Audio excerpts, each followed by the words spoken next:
नमस्कार दोस्तों, आप सभी को मेरे चैनल पर स्वागत है। जैसा कि आप लोग थंबनेल में देख रहे हैं कि बिहार एसएससी सीजीएल अब बिहार दरोगा दोनों में 25-25 नंबर का साइंस पूछता है। तो हमने वर्तमान समय और प्रीवियस पेपर को ध्यान में रखते हुए आपके लिए सेट तैयार किया हूँ, जो आपके एग्ज़ाम के लिए काफ़ी हेल्पफुल होगा। 25 नंबर में 20 नंबर लेने की गारंटी होगा। तो चलिए देखिए पहला प्रश्न। कहता है पहला प्रश्न, प्राथमिक पावर ग्रिड सब स्टेशन में क्या होता है? यानी कि प्राथमिक पावर ग्रिड सब स्टेशन में क्या होता है? तो आपका आंसर हो जाएगा 2 नंबर, वितरण और सर्विस लाइन के लिए आवश्यक वोल्टेज की आपूर्ति को कम किया जाता है। अगला नेक्स्ट देखिए, कहता है दूरबीन से जीवित कोशिका सर्वप्रथम किसने देखा? तो आपका आंसर हो जाएगा ल्यूमेन हॉक। आपका आंसर क्या हो गया? Lumen hoc. अगला नेक्स्ट देखिए, कहता है क्षुद्रतम यानी कि सबसे छोटा जीवित कोशिका कौन है? क्षुद्रतम कहने का मतलब हुआ सबसे छोटा जीवित कोशिका कौन है? तो आपका आंसर हो जाएगा माइकोप्लाज्मा। माइकोप्लाज्मा। आगे नेक्स्ट देखिए, कहता है उच्चतम इलेक्ट्रॉनिक बंधुता एवं आवर्धन ऊर्जा वाले सबसे अधिक हैलोजन कौन सा है? यानी कि कहने का मतलब हुआ कि उच्चतम इलेक्ट्रॉनिक बंधुता एवं आवर्धन ऊर्जा वाले सबसे अधिक पाया जाता है किसमें? तो आपको याद रखना है क्लोरीन। किसमें? क्लोरीन। अगला नेक्स्ट देखिए मेरे दोस्तों, ये VVI है, पूछा हुआ है 2 बूंदों को 1 बूंद में बदलने के लिए एक दूसरे को मिला दिया जाता है। इस प्रक्रिया में क्या होता है? तो इस प्रक्रिया में ऊर्जा क्या होती है? मुक्त होती है। गलती हो गया, ऊर्जा क्या होती है? मुक्त होती है। इस प्रक्रिया में ऊर्जा क्या होती है? मुक्त होती है। अगला नेक्स्ट देखिए, कहता है प्रत्यवर्ती धारा को डिश धारा में बदलने के लिए प्रत्यवर्ती धारा को कहते हैं AC और डिश धारा को कहते हैं DC। AC से DC में बदलने के लिए किसका प्रयोग किया जाता है? तो आपको ध्यान देना है रेक्टिफायर। किसका? रेक्टिफायर का। अगला नेक्स्ट देखिए, कहता है कालाजार किसके द्वारा होता है? कालाजार एक प्रकार का बीमारी है जो किसके द्वारा होता है? तो आपको याद रखना है लिस्मेनिया डोनोवाना। आपका आंसर हो गया C नंबर, लिस्मेनिया डोनोवाना। अगला नेक्स्ट देखिए, ये बहुत VVI प्रश्न है, ग्रुप D में पूछा हुआ है, उसी को ध्यान में रखते हुए हमने दरोगा में भी बताने का प्रयास किया हूँ। कहता है कार्बोहाइड्रेट का समान सूत्र क्या है? कार्बोहाइड्रेट का समान सूत्र क्या है? तो आपका आंसर हो जाएगा पहला C/H2O और पूरा पर पावर N। पहले क्या लिखेंगे? बड़ी ब्रैकेट CH2O और पूरा पर पावर N, यही आपका आंसर हो जाएगा।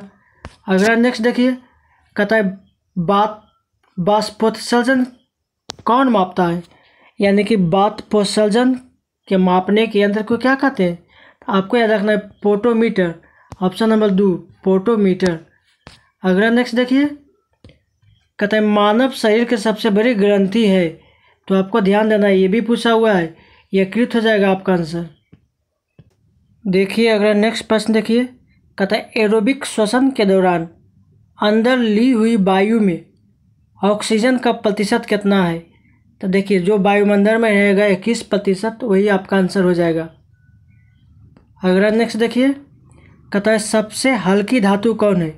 सबसे हल्की धातु आपका हो जाएगा मेरे दोस्तों लिथियम, Li लिथियम। अगला नेक्स्ट देखिए, कहता है कपूर का शोधन होता है, यानी कि कपूर जो है कौन विधि द्वारा शुद्ध होता है? तो आपका आंसर हो जाएगा ऊर्ध्वापातन विधि द्वारा। ऑप्शन नंबर A ऊर्ध्वापातन विधि द्वारा। अगला देखिए मेरे दोस्तों, ये जो है NTPC में पूछा हुआ है रेखीय नहीं, इसको ध्यान देना है, रेखीय लिखा गया है, मिस्टेक से हो गया। कहता है रेखीय संरचना संगठन वाली यौगिक कौन है? यानी कि रेखीय संरचना संगठन वाली यौगिक कौन है? तो आपका वो याद रखना है C2H2। C2H2 आपका आंसर हो जाएगा मेरे दोस्तों। अगला नेक्स्ट देखिए, बहुत ही वीवीआई प्रश्न है। कहता है प्लांक नियतांक का मान कितना होता है? प्लांक नियतांक का मान होता है मेरे दोस्तों, ऑप्शन नंबर 4 नंबर 6.6261। 6.6261 गुना 10⁻31। 10⁻31 जूल सेकेंड कितना होता है? जूल सेकेंड आपका यही आंसर हो जाएगा। अगला नेक्स्ट देखिए,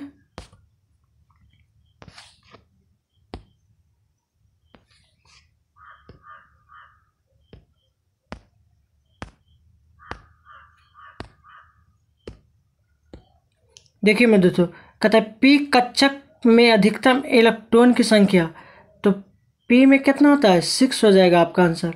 एस में होता है 2, पी में 6, इस प्रकार से आप लोग याद रख सकते हैं।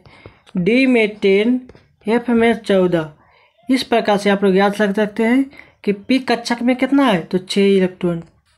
अगला नेक्स्ट देखिए, कहता है निम्नलिखित में से कौन सा स्वतंत्र अवस्था में रहता है? स्वतंत्र अवस्था में कौन रहता है? आपको ध्यान देना, नोबेल धातु यानी कि सोना, प्लेटिनियम, जस्ता, तो आपका हो जाएगा सोना, प्लेटिनियम, जस्ता, सोना हो गया, चांदी हो गया, प्लेटिनियम हो गया, ये स्वतंत्र अवस्था में रहता है। अगला नेक्स्ट देखिए, कहता है फर्मी की इकाई क्या है? फर्मी की इकाई आपका हो जाएगा मेरे दोस्तों लंबाई। क्या हो जाएगा? लंबाई। अगला नेक्स्ट देखिए, कहता है बर्नौली का सिद्धांत किसके संरक्षण सिद्धांत पर आधारित है?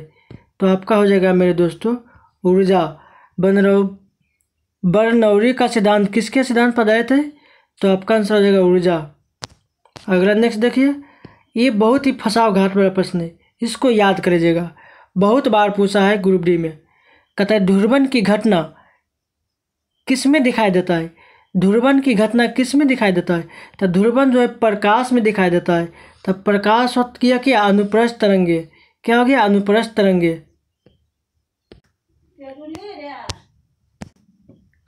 अगला नेक्स्ट देखिए मेरे दोस्तों, कहता है 21 नंबर, डायनमो ऊर्जा रूपांतरण है। डायनमो कैसे ऊर्जा को रूपांतरित करता है? तो आपको याद रखना है, डायनमो यांत्रिक ऊर्जा को विद्युत ऊर्जा में, डायनमो यांत्रिक ऊर्जा को विद्युत ऊर्जा में बदल देता है। अगला नेक्स्ट देखिए, कहता है किसी तारे का तापक्रम किस नियम का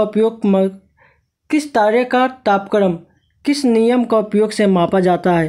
तो आपको याद रखना है विन का नियम। किसका? विन का नियम। अगला देखिए मेरे दोस्तों, कहता है किसी विद्युत परिपथ में फ्यूज तार उपयोग होता है, क्यों? यानी कि विद्युत परिपथ में फ्यूज का तार लगाया जाता है, क्यों लगाया जाता है? तो आपका आंसर हो जाएगा सी नंबर, अतिरिक्त धारा के प्रवाह को रोकता है। अतिरिक्त धारा के प्रवाह को रोकता है। अगला नेक्स्ट देखिए, कहता है ध्वनि की तीव्रता मापने के लिए कौन सा यंत्र का प्रयोग करते हैं? तो आपको इसमें ऑप्शन देखना है, ऑप्शन का आपका आंसर हो जाएगा ऑडियोमीटर। क्या हो जाएगा? ऑडियोमीटर। अगला नेक्स्ट देखिए, आज का अंतिम सवाल, कहता है कैलोरी यूनिट है किसका? तो आपका आंसर हो जाएगा ऊष्मा का। आई होप आप लोगों को अच्छा लगा होगा। हमने वर्तमान पेपर और प्रीवियस पेपर को ध्यान में रखकर काम किया हूँ, ताकि आप लोगों को एग्जाम में बहुत से बहुत नंबर ले आपका रिजल्ट हो, नौकरी हो। थैंक यू, धन्यवाद।